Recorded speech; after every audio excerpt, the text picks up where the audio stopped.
বলছে তারাই যোগ্য, আরেক দল বলছেন তারা যোগ্য। এই নিয়ে চলল সকাল থেকে তুমুল বিক্ষোভ। একই সঙ্গে যোগ্য অযোগ্য সকলেই হাজির নেতাজি ইন্ডোর স্টেডিয়ামের বাইরে।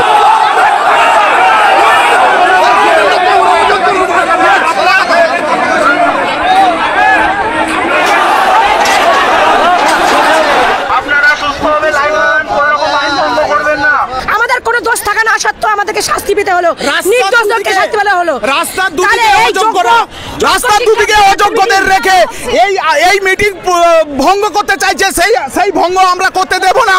আমরা সবাই যোগ্য, পাঁচটাতে যে দাও আমরা সবাই যোগ্য।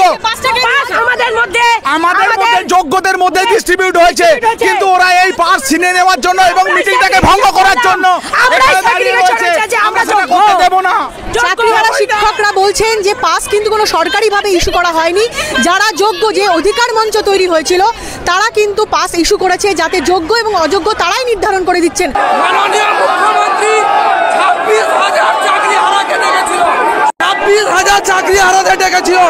উনারা নিজেরা পাস তৈরি করে।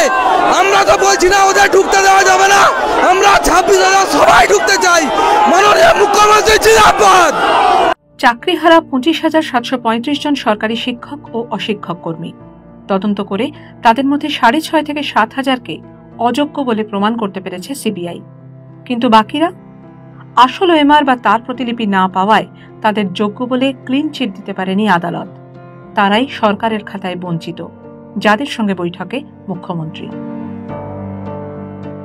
যারা ডিপ্রাইভড হয়েছে তারা একটা ডিপ্রাইভড টিচার্স অ্যাসোসিয়েশন তৈরি করেছেন জাস্টিস পাওয়ার জন্য।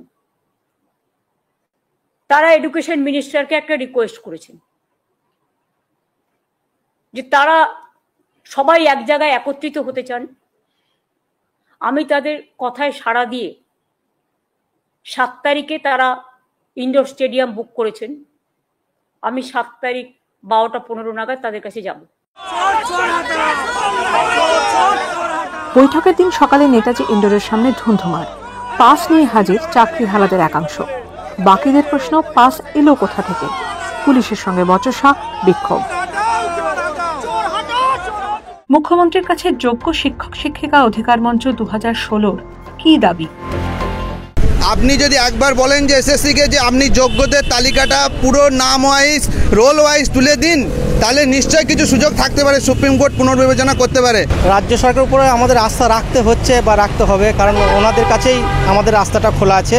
আমাদের তো একটাই দাবি, আমাদের যোগ্য জায়গায় আমাদের ফিরিয়ে দিন। আমরা নিজেরাও আমাদের সংগঠনের তরফ থেকে, আমাদের যোগ্য শিক্ষক শিক্ষা অধিকার মঞ্চের পক্ষ থেকে এবং আমাদের যারা যোগ্য আছি, যোগ্য শিক্ষক, আমরা আইনত ব্যবস্থা আমরা নিব। সরকারের উপর আমাদের কোনো রকম আস্থা নেই। সরকার যদি আস্থা থাকতো তাহলে আমরা এই জায়গায় দাঁড়াতাম না। আমার ওএমআর আমার কাছে আছে এবং দ্বিতীয় হচ্ছে যেটা এসএসসি পাবলিশ করেছিল সেটা আমার কাছে ফুল বিল আছে। এবং আমি সুপ্রিম কোর্টের বিচারপতি কেন, যে কোনো এনআইএ থেকে শুধু তদন্ত করুক না কেন, আমার যদি দুর্নীতি প্রমাণ করতে পারে আমি স্বেচ্ছায় মৃত্যুবরণ করবো। আমার পরিবারের যত কিছু আছে সব সিজ করে দিক। আমরা যে পদে রয়েছি সেই পদে চাকরি আমাদের ফ্রি দিতে হবে। কিভাবে উনি দেবেন সেটা ওনার ব্যাপার। মুখ্যমন্ত্রীর উপর আমাদের 100% ভরসা আছে।